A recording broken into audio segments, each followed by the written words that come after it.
We're back with another edition of the Federalist Radio Hour. I'm Emily Jashinsky, culture editor here at the Federalist. As always, you can email the show at radio@thefederalist.com. Follow us on Twitter at FDRLST, and make sure to subscribe to our YouTube channel.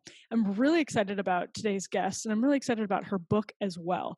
Katy Faust is the author of Them Before Us, Why We Need a Global Children's Rights Movement. She's also the founder of the organization Them Before Us. She's the co-author of that book with her usual co-author, Stacey Manning. The book is available for pre-order right now on Amazon. It'll be released on February 21st. Katy, thank you so much for taking the time to join us today. Thanks for having me. It's a pleasure. Yes, absolutely. And a lot of our listeners are probably familiar with your byline and Stacey's byline from the Federalist. And this book incorporates a lot of what you've talked about on our website and, of course, through your work at Them Before Us, given that they have the same title. It incorporates a lot of your work and really puts it tells the story in the way only a book can. So I was hoping right as we start off that you could kind of explain your work and how it inspired this book. You start off in the book by writing that you're kind of here, quote, by accident. So tell us a little bit about how you ended up here by accident. Yeah, well, like the short answer is the left radicalized me. Like, I guess that's the way to put it. And that happened. I think that that's kind of happening for different people on different issues as the left moves ever more left. And makes ordinary people go, wait a second, I guess I need to step up and do something about this because this is just insane. So that moment happened for me in 2012, right after President Obama evolved on the topic of gay marriage, when suddenly it felt like all the media outlets were branding all supporters of traditional marriage as bigots. And I'm like, are you kidding me? So like, it doesn't matter like how many gay people I love, how well reasoned, my argument is, the fact that I'm not afraid of gay people. So like, there's no homophobia aspect, but it's true. Like, it didn't matter. If you supported traditional marriage, bigotry was the only explanation. And so I started writing about that anonymously to begin with, because I understood that parental loss was a really big deal for kids, since I had been working with kids for a couple decades. And when kids lose a relationship with their mother or father, it leaves this lifelong wound. And what I heard the other side saying is, in the gay marriage debate, kids don't care if they have two moms or two dads. And functionally what that means is they have lost their mom or dad. And I'm like, that's such a terrible lie. So I kind of started writing about the importance of mothers and fathers and why marriage is a social justice issue for children. Ended up having that anonymity taken away by the love and tolerance crowd. And then ended up kind of developing a platform where we could really wholeheartedly look at all issues of marriage and family through the lens of a child's right to their mother and father. And the fascinating thing is that when you do that, when you begin with them, the children, and you put their rights before us, the adults, you actually come up with the right, correct public policy in all of these different issues that have to do with marriage and family, whether it's the definition of marriage, whether you're looking at divorce, whether you're looking at reproductive technologies, whether you're looking at adoption or birth certificates or polygamy or whatever it is. If you look at all those issues from the child's perspective and through the filter of children's rights to their mother and father, you get the right answer.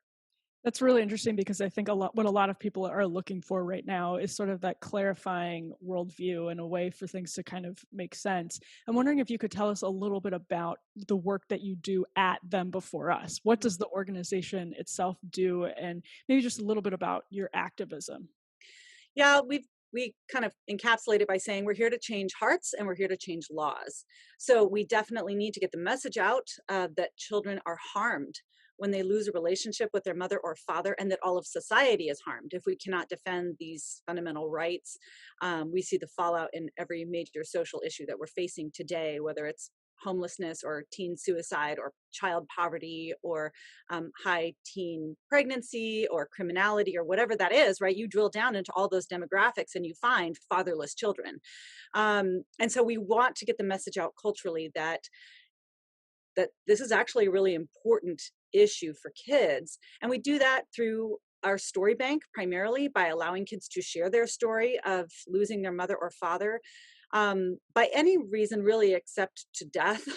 Like all these other ways that kids lose their mother or father through divorce or abandonment or through reproductive technologies, or because an adult's sexuality is prioritized above their right to have both parents raising them. All of those are what we call desire-based losses. And so we have created a story bank so that kids can share honestly, like, how did that impact them? What did that feel like as a child? And how does it continue to impact them as an adult?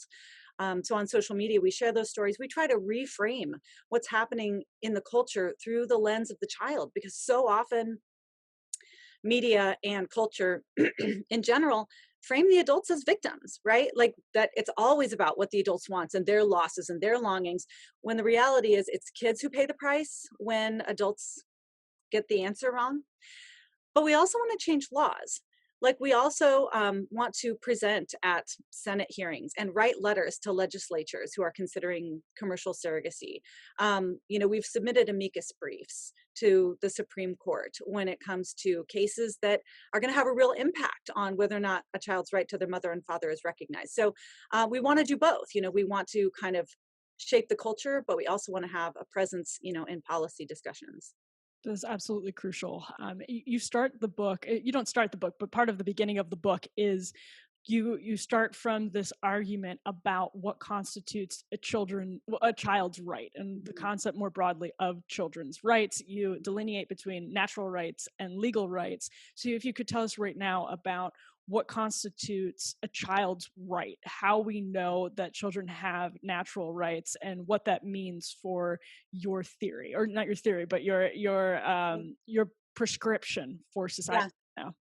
Well, we do. I think most people understand that there are natural rights. I mean, certainly the whole rights debate is really muddled, right? Because you've got certain people that say, okay, the rights have to do with what's enumerated in the Constitution. You've got people on the other side that are like, we have a right to housing, we have a right to government funded birth control. So the conversation about rights is confusing, to say the least. And so we say very clearly that when you're looking at what constitutes a natural right, we actually have the 3 rules that make it a right test, that allow us to say, what is it that makes something a natural right? And so the 3 rules that make it a right is, it's pre-government. It existed before the government was there. The government didn't make it. It's there to protect it. So the second kind of rule that makes a right is equal distribution. Everyone gets the same amount. And finally, it's a right when nobody has to provide it for you, right? If you have to drill it up, pull it up out of the ground, bottle it, and package it, then you might need it to survive, but it's not a right. And so when we look at the rights of children to be known and loved by their mother and father, we see that it 100% meets the criteria for a natural right. It existed pre-government. I mean, there's nothing more except for maybe the right to life. There's nothing more pre-government than a child's connection to their parents. Everybody has the same amount of parent, and that is one father and one mother. And if a child exists, their parents also exist. Nobody has to provide it for the child. And so when you're looking at like what fundamentally constitutes a natural right, this distinct relationship kids have with their parents qualify. Now, whether or not it's recognized as a legal right is another matter. And what we see is, because adult sexual expression has been prioritized so much in recent policy and court decisions, that eats away quickly at a child's legal right to be known and loved by their mother and father. And so we're here to make the case, obviously, that it's a natural right, and it also should be protected as a legal right. We spend some time in chapter 1 kind of making the comparison between the anti-abortion arguments and the family matters arguments, that look, we understand that kids have a natural right to life. We understand kids can't defend it themselves. We understand that because this is a natural right, it should be protected as a legal right. And we understand that adults need to do this work. So there's a lot of connections there. Like take what you're already doing to protect children in the womb and now apply it to kids outside the womb.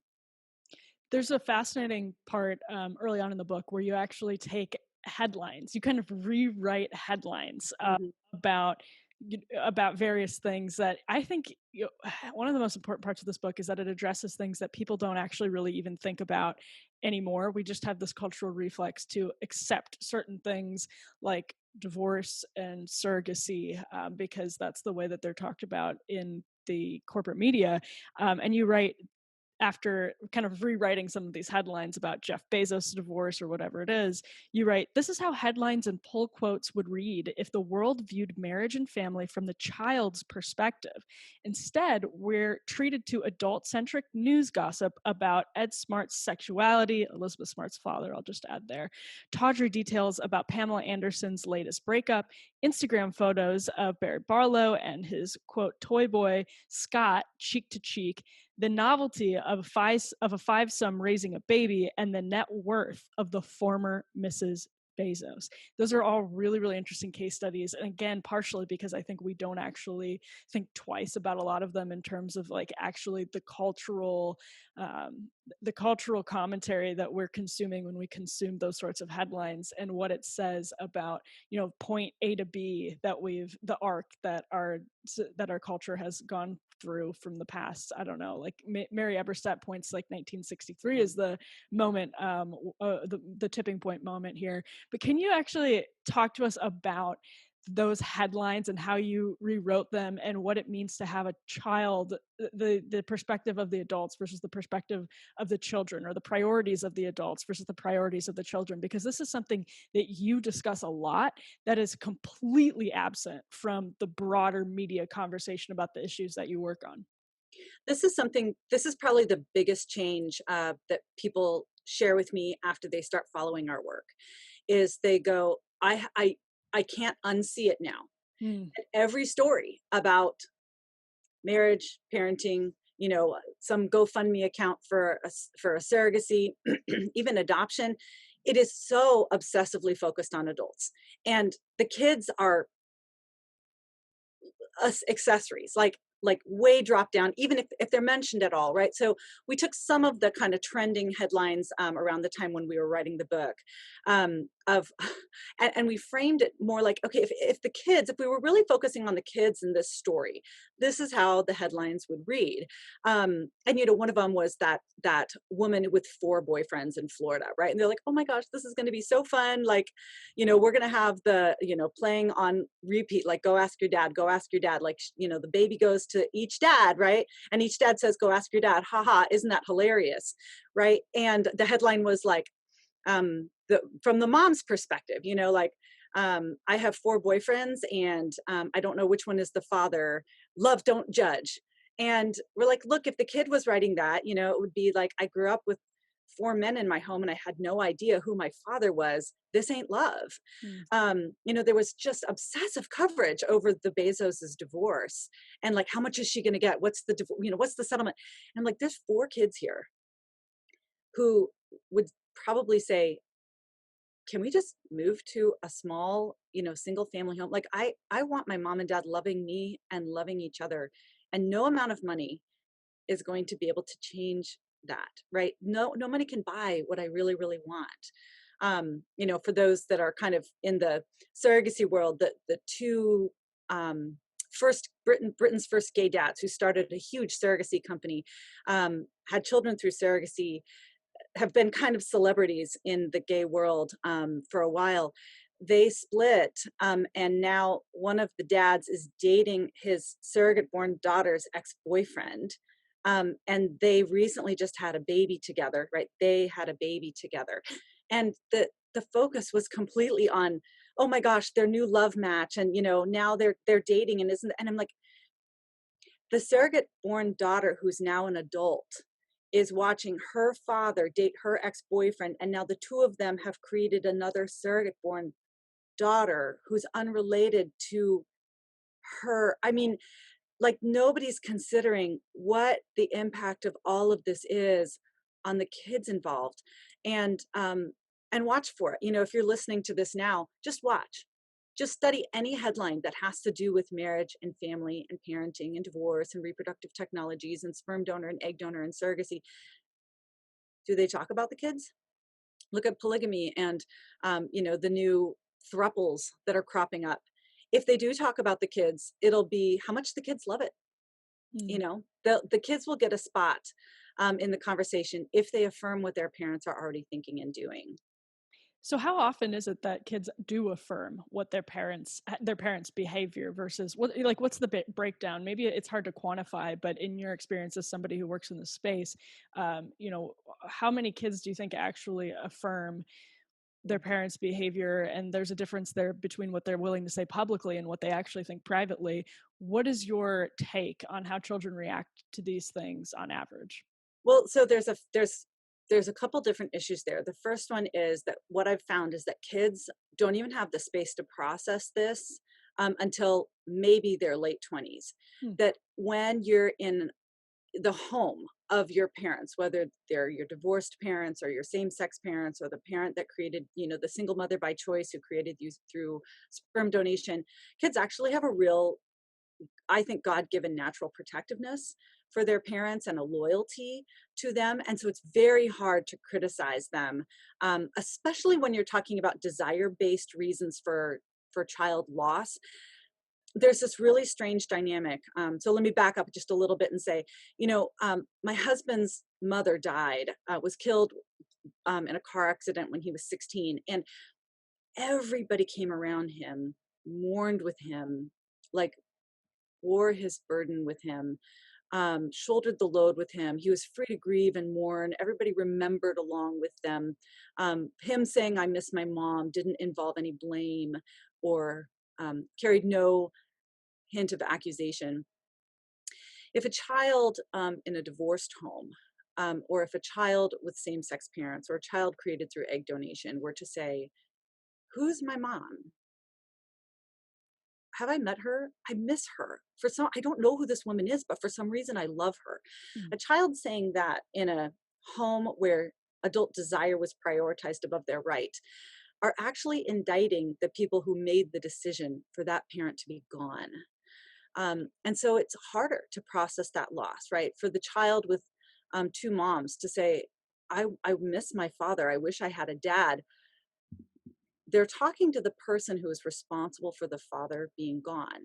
And so it actually limits what they're able to say and what they're able to talk about quite significantly. So first of all, when they're in the home, it's very hard for kids to express the pain and the loss that they've experienced as a result of their parents' choices. Um, Even after they're grown, right? Our story bank um, is filled with people who will only share anonymously. Even what you would think kids of divorce, well, no big deal. Divorce has been around forever. Well, those 45-year-olds are still juggling two Christmases. Some of them are still functioning as a mediator between their warring parents. And many of them will not breathe a word of this unless it's with a stock photo and a pseudonym. And so like the cost is high. And we have a preface in the beginning of our book called Expensive Stories, because relationally and increasingly, for your job purposes, speaking out and being honest about how your parents' choices have affected your life is expensive. That said, some kids don't care, right? I mean, you do have kids with same-sex parents who are like, I haven't lost a thing. My two moms gave me everything that I needed. I would be curious to hear if their stories change when they're 40 or 50 and are fathering their own homes. Some kids of divorce do experience relief, especially if it was a very high conflict divorce beforehand.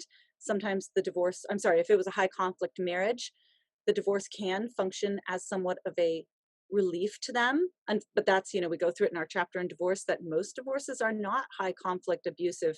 Many of them are just kind of we fell out of love and want to move on. And those can be some of the most traumatic. Those can have some of the greatest traumatic impacts on kids, because they're like, well, I thought everything was okay, and now suddenly this life of mine is gone.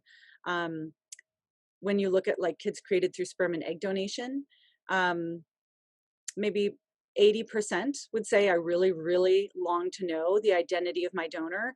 20% are like, whatever, right? But again, that changes over time. And what we find, like with adoptees, is that they will feel different emotions about their adoption at different points in their life. So there's no way to know, like percentage wise, how many kids are okay and how many aren't. There's certainly some that are going to be just fine, but a lot of them really do carry the kind of wound that kind of complexity in their childhood, has wrought. Mm. If I play the devil's advocate here for a question, I might Yeah. ask, why, if we live in a society where so many of these things have been normalized, be it divorce, surrogacy, why is it that we aren't having a massive reckoning? And of course, this is devil's advocate, because my answer to that would be, of course we are having this reckoning. But a devil's advocate person might ask, what we see instead are happy gay families. We see Mhm. people finding their soulmates through divorce, instead of this mass population of people who are in great psychological distress, because almost everybody at this point is touched by changes in our norms regarding sexuality and divorce and surrogacy, whatever it is. So the devil's advocate might say everything's fine. Yeah. Well, and certainly what we challenge people to in the organization and in the book is say, we want you to consider having a new in group, right? Your in group we tend to frame things as your in group is other Christians, right? Or other people who have the same sexual identity, the you're part of the LGBT community, or, you probably really identify with other people who had a marriage that broke down and now you're divorced, remarried, right? And we say, look, we want you guys to reconceptualize who your in group is. Your in group is not other adults who kind of fit the category that you do. We want your in group to be the in group to which all of humanity belonged at one point, and that was kids. Mm. Right? Put yourself in the kids' situation. You can probably remember your own childhood, or look at the lives of kids that you know who are grappling through two homes, or who are experiencing the mother hunger of being raised by two dads. And a lot of times, these are stories or these are things that people tell me kind of in secret, because they're like, I don't think I should say this out loud, but the kid next door comes over and he always calls me daddy, even though he's got two moms, right? So put yourself in the position of the kids, right? They are your in group. They are the ones that we are supposed to primarily identify with and defend. And we say this over and over throughout the book. I just recorded the audiobook a couple weeks ago, and I was like, okay, we say this over and over, like empathize with the adults. We understand that what you're going through is hard, whether it's infertility, whether you experience same-sex attraction and you really would be an incredible father, or you're going through a hard divorce, and like empathize with those adults. Like, these are really big challenges. But when it comes to choosing between the desires of adults and the rights of kids, you've got to get on the side of the kids. Mm. A, because they don't have anyone to speak up for them. And B, because if we don't, regardless of what the adults want, we will suffer this incredible societal fallout. And that's exactly what's happening now, right? Like, we are experiencing the societal fallout already of kids being starved of what they are made for when it comes to mother's love, father's love, and stability. And it's a total Rorschach test for the left and the right, in that what the left sees right now as the problem is the lingering patriarchy and the lingering effects of deep-seated American racism, whereas your argument is actually what we're seeing is a consequence of these shattered norms when it comes to institutions like marriage, and when it comes to what technology does in terms of natural processes like reproduction and childbirth, right? I mean, it's just it's odd to have one side see this as we haven't gone far enough, and the other side is saying we've actually gone way too far and we've done it way too quickly. Yeah, we spend some time throughout the book, but we spend a lot of time in chapter 2 on biology, right? Like, chapter 2 is called Biology Matters. And really, we just kind of make the case that, like, biology is what is running this table, right? It's not religious bigots. It's not fundamentalists.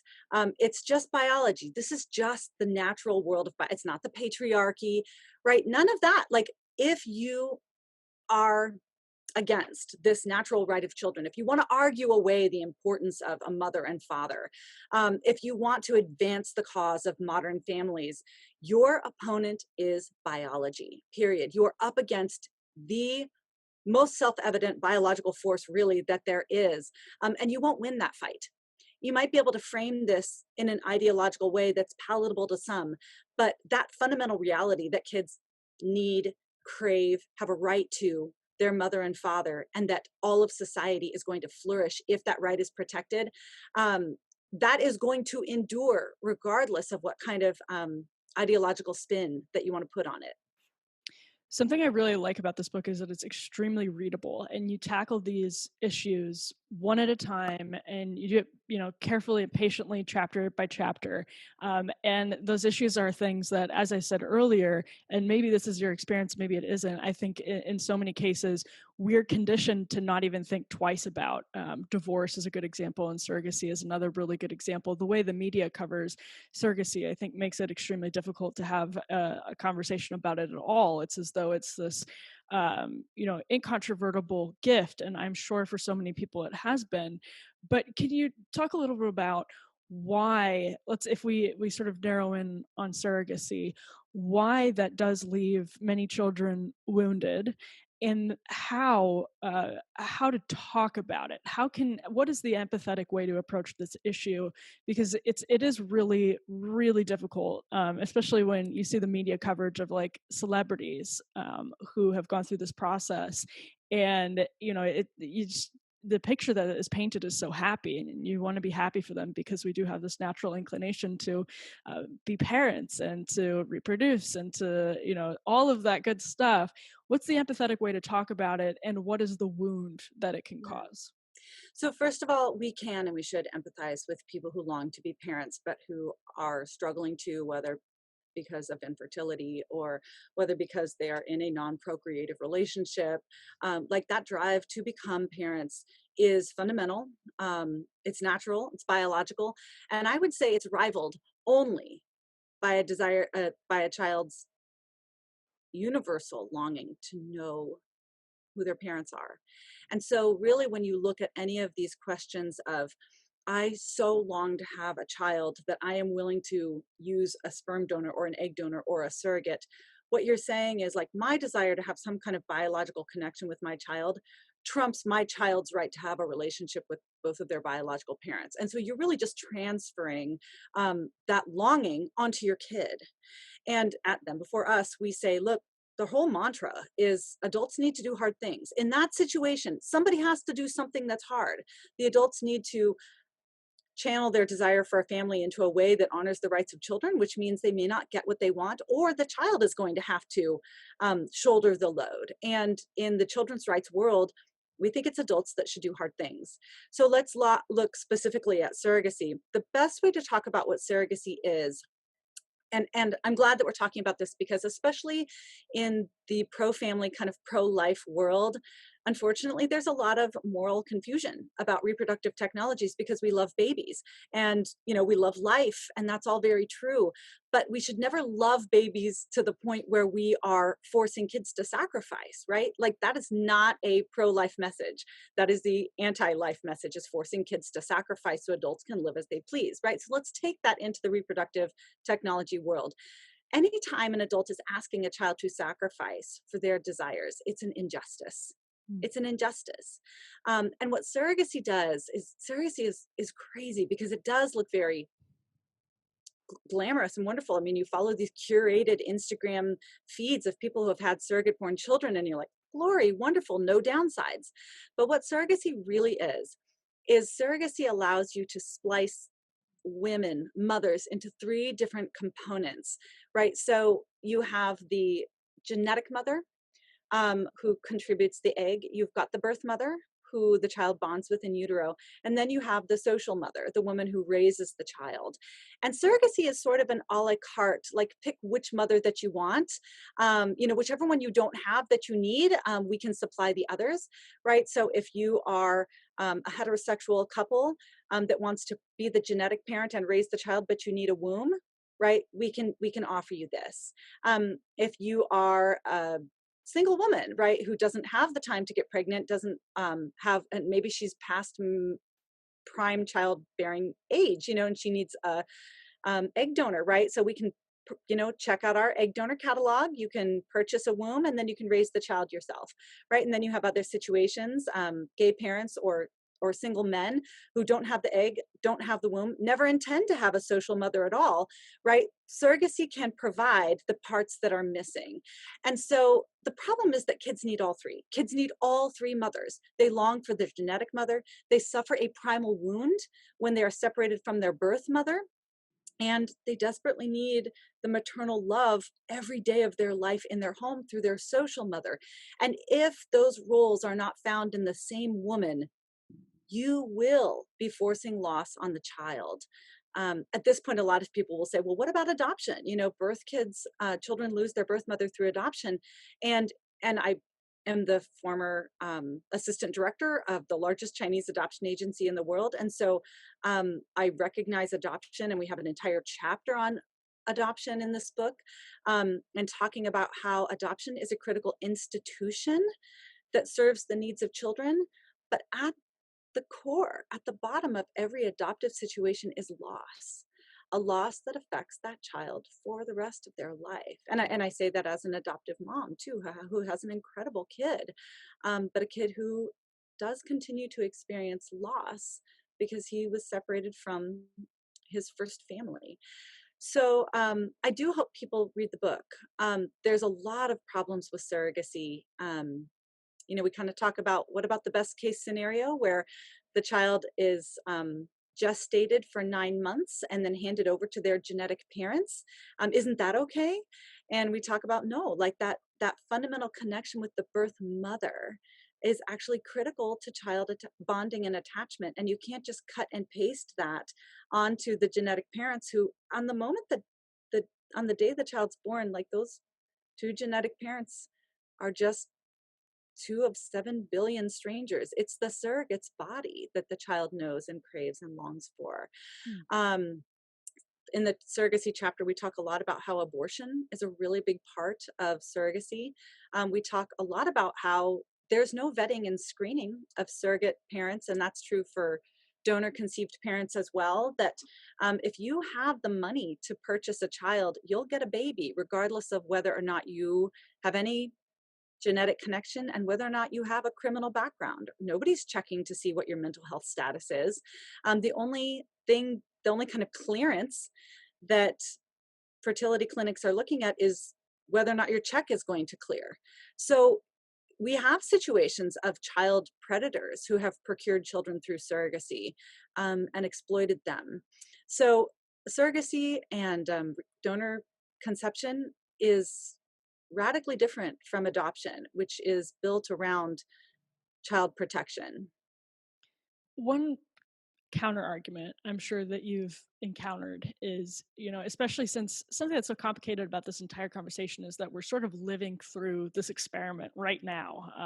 Things are shifting so quickly, and we're, people in America today and around the world are very much caught up in that. And it's not even just, it's not even just about the cultural changes. It's also about the technological changes that are causing the cultural changes, or facilitating the cultural changes, or accelerating them at this point too.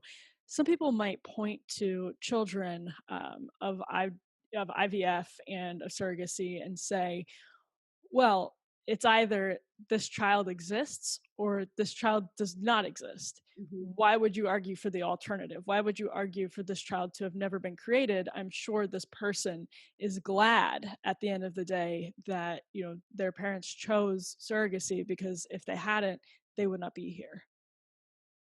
So donor conceived children that is one of the most common objections, right? And it's actually sort of a silencing technique for tool that's used to kind of shut them up, right? Because they'll say, hey, I really experienced a lot of loss here, and I went to bed every night like dreaming about who my father was, and does he know that I exist, and does he play the piano like me, and is that where I got my funny fingertips from, because there's nobody else in my family that looks like me. And I just that really involved a lot of loss, and they know that the next thing is, well, would you rather not exist? Mm, I mean, because the alternative is to be dead. right. So really what they hear when people say that is shut up, shut up. And I think I've heard a lot of them say, and I think that this is right, like, a child of rape can be grateful for their life and still critical of the circumstances of their conception. Mm, And that's true, right? We can say, look, life is a gift. I just finished writing an article on the baby that was born um, 27 years after they were created in a lab, and they had been cryogenically frozen. And so, last October, a 27-year-old baby was born, and that should elicit two distinct and simultaneous responses in people who want to defend children's right to life and right to their mother and father. That baby was born through embryo adoption. We can say, look, this baby's life is good, and we can celebrate her life, but we can also critique the practices that led to the fact that she was one of 1 million babies on ice in this country right now, and that children born through embryo adoption will grow up with the same genealogical bewilderment mm. that many adoptees and many donor conceived kids experience. So we can celebrate life. We can say your life is good, you're worthy of dignity. And we can say no adult should be forcing a child to sacrifice anything for them.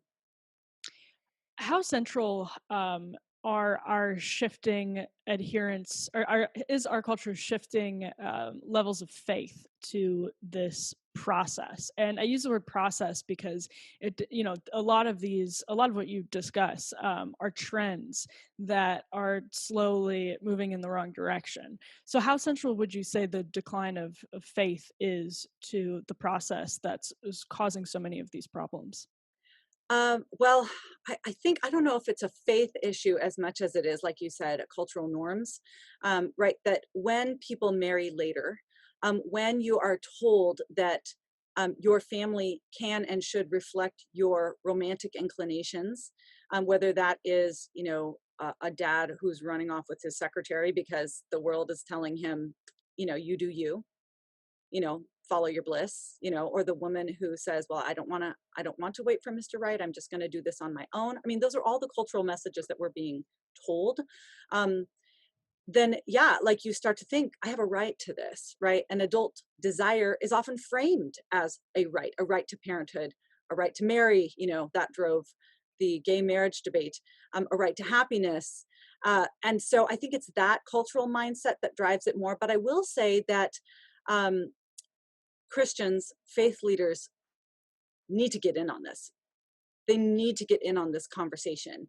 People need guidance on this, especially when it comes to faiths that most faiths have some pretty solid teaching on parenthood and children.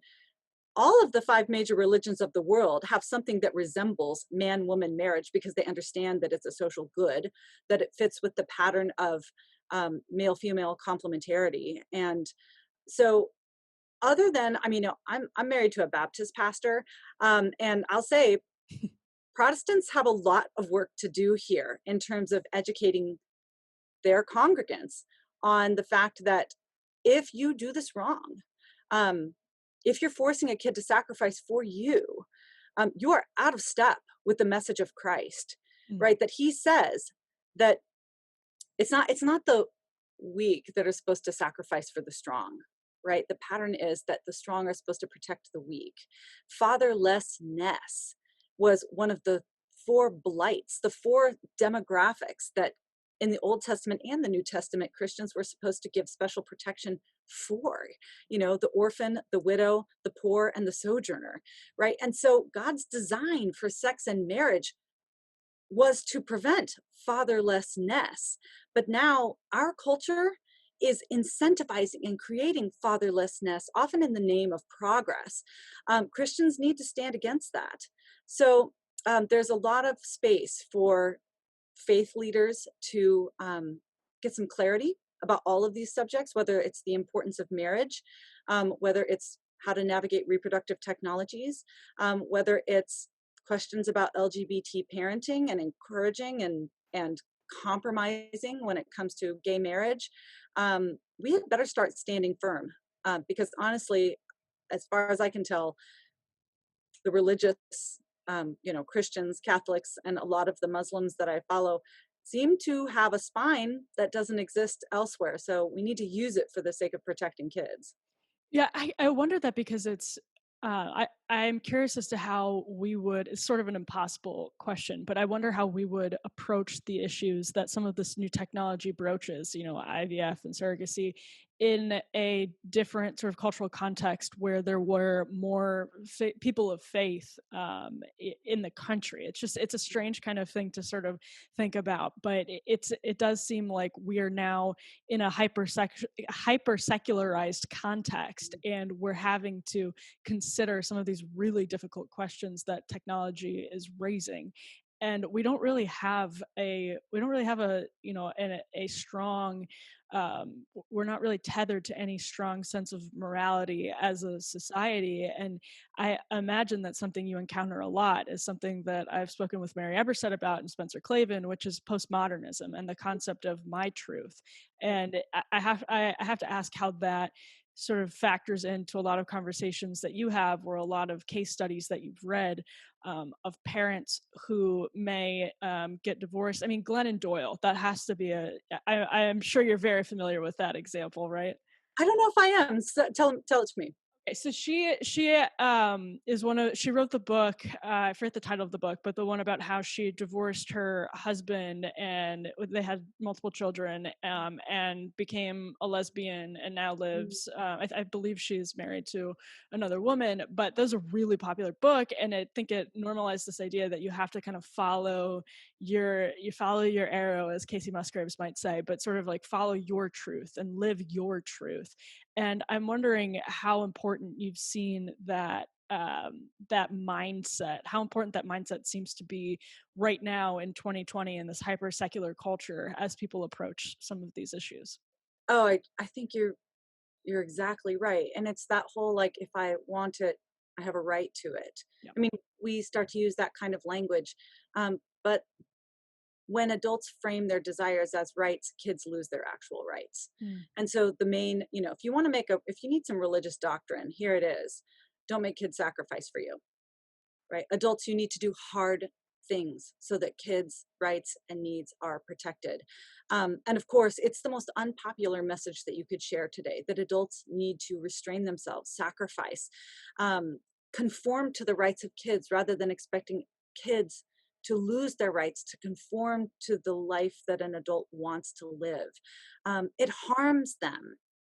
When probably what I think is the best part of the book is the hundreds of stories that we share of kids whose parents divorced or who are living in a home without a dad but two loving moms, kids created through sperm and egg donation who a lot of times were raised in loving homes but still long for their missing parent.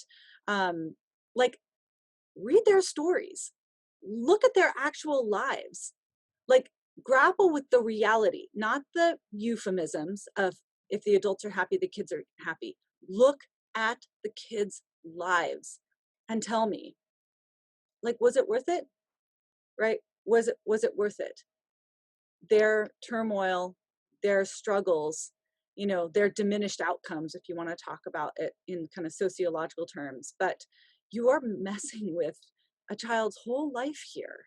And sometimes that happens through tragedy, but when it happens because an adult places their own self-identification or their own sexual desire or their own romantic inclination over the rights of a child, that's an injustice.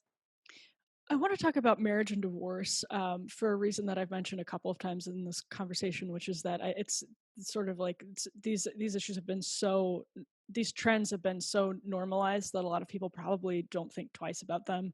and divorce in particular. It's something that it's become normal for parents to divorce in the circumstance that you mentioned earlier, which is that they feel as though they've fallen out of love and they have a right to find their soulmate and live happily. Can you talk about what that scenario of divorce does to children? People who divorce not for reasons that involve violence or safety, uh, or egregious misconduct, but people who divorce because they've fallen out of love and they want to fall back into love. What do you think causes people to believe that's an appropriate reason for divorce, and how does that impact children? Yeah. So, like I said, my husband's a pastor. And so we spend a lot of time doing marital counseling for couples that are struggling. And so I'm never going to diminish the hardship that marriage entails, right? There's a lot of challenges that adults have to grapple with, whether it's money related, porn, emotional affairs, communication issues, childhood baggage. I mean, like, there's a lot of stuff that can threaten to disrupt a marriage. But if the adults fail to work that through, if adults choose not to do the hard work, in essence, what they're doing is they're saying, this burden is too heavy for me. Here, kids, you take it instead. Mm. Because divorce, I think a lot of people think, well, divorce is like a cold, it's tough, but the kids will get over it. But it's not. Divorce is, legally it's one event, but it's actually something that kicks off a lifetime of loss and transition for kids. They lose. First of all, what it does is it reduces. So we talk a lot in the book about how there's 3 staples for a child's social emotional diet: mother's love, father's love, and stability. If you go without any one of those 3, kids will be malnourished. They just will, right? Kids need a lot of different things, but if they're missing mother's love, father's love, or stability, you will starve them in some aspect of what they need. And so divorce reduces mom and dad both by 50%. And oftentimes stability is gone after that.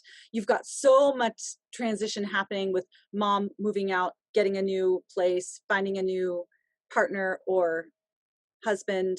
You've got dad who might have like a cycle of girlfriends coming through, or maybe remarry and then divorce. And of course, second marriages are more volatile than first, or less stable, more likely to end in breakup. And so a child's divorce of their primary family usually often means that they will have further divorce in the 2 families that will spring off out of that. One of the things that I discovered when I was doing the research about divorce, which, let me just say, we've got a chapter on why marriage matters, where we talk about why marriage is the solution, and why, no matter what the world calls marriage, and what kind of relationships they label as a marriage, when it comes to children's rights, there's only one relationship that does what marriage does, and that's traditional marriage. That is the only relationship that unites the 2 people to whom children have a natural right. Okay, so when that marriage breaks up and you move into all these divorce, the divorce fallout, all the instability, one thing that I read that just stunned me is some kids almost develop 2 different personalities. They have 2 different, they'll keep 2 different secrets. They'll express themselves in 2 totally different ways. I mean, they have information at one house that they don't have at the other house. It's it's fascinating to me, and I've actually seen that at work. Definitely in the stories that have come in the kids that I've observed, in the situations that I observed as a child myself. Right, that the kids act one way at mom's house and another way at dad's house because they literally are living 2 different lives. Mm. So yeah, there's no there's really no happy ending when it comes to divorce. There's just sort of learning to live in this new kind of split reality. I want to close by asking a question about the media and about elites, and those are 2 very broad categories, but this may be totally wrong. Tim Carney writes about what he's referred to as the Lena Dunham fallacy, which is that elites often act one way but are happy to sort of endorse other norm shattering, and it ends up sort of falling on people in the lower and middle class, working people. And this is something I believe I see happening right now with like polyamory, where it's, you have a couple engaged in a polyamorous relationship, and they may be in one part of the country, and they'll get a fancy write-up in a media outlet, and they'll be promoted in the media outlet as brave and subversive, et cetera, et cetera. And the people for whom that's normalizing are working people. They're people in the rest of the country. I wonder if this is something that you've identified, in that elites are normalizing behaviors that they may not actually engage in. They have, for instance, lower divorce rates. I think that's something that Tim writes about. Is this something that you see? And there may not be a great way to quantify that, but even anecdotally in your experience, is this something that you've seen with a lot of these issues, be they marriage, divorce, or anything else?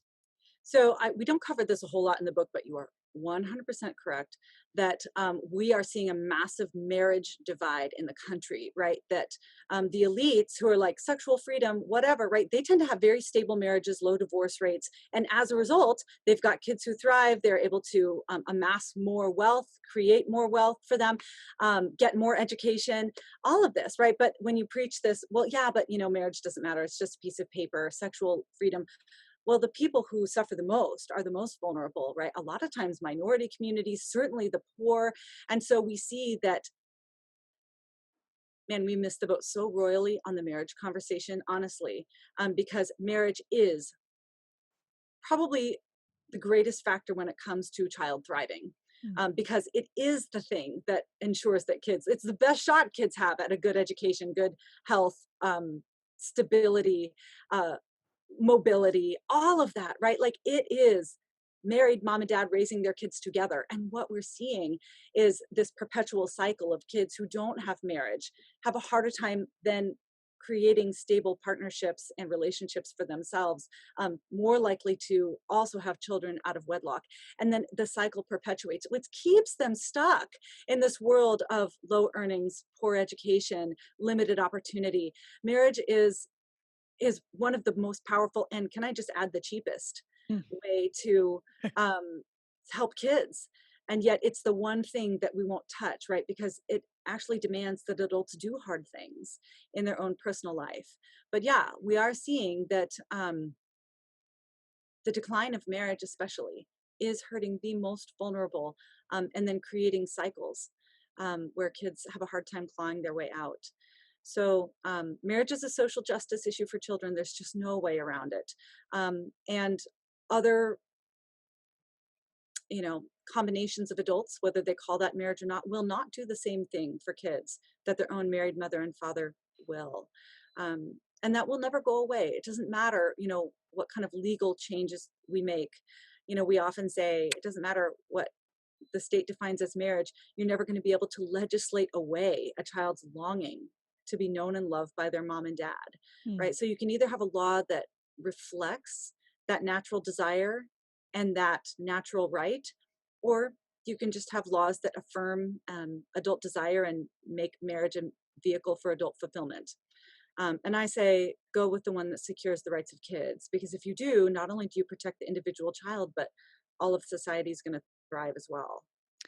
The debate on these issues isn't settled, even though we act so often as though it is. And I think not only are you wading into it really bravely, but also providing just a clear framework for how to think of these things, and a clear moral framework, which in the sort of postmodernist world we inhabit it's so elusive to so many people. So I think this book is absolutely fascinating. Your work is fascinating. And I just appreciate you taking the time today to chat with us. Yeah, thanks. Just, I'll end with my friend Doug Mainwaring, who's a gay man who supports traditional marriage. And he says, you'll never be on the wrong side of history when you're on the right side of natural law, right? Natural law will always come back and make itself known. And we can either recognize it and thrive, or we can disregard it and continue to struggle as a society and as individuals. So yeah, this isn't going away. All of these issues need to be forefront in all of our minds. And I hope that us Christians and conservatives we'll get this right, because we won't get any of the other things that we long for, that we're fighting for, unless we get this battle exactly correct. That's extremely poignant. The book is Them Before Us, Why We Need a Global Children's Rights Movement. Katy Faust and Stacey Manning are the authors of that book. It's available for pre-order on Amazon right now. Go buy it. It will be out, released on February 21st, so it'll be available then as well. But I certainly would encourage you to pre-order and get those orders in, and maybe tell somebody you got it for them for Christmas. Katy, thank you so much for your time today. Great. Thanks for having me. We'll be back soon with more. I'm Emily Jashinsky. Until then, be lovers of freedom and anxious for the fray.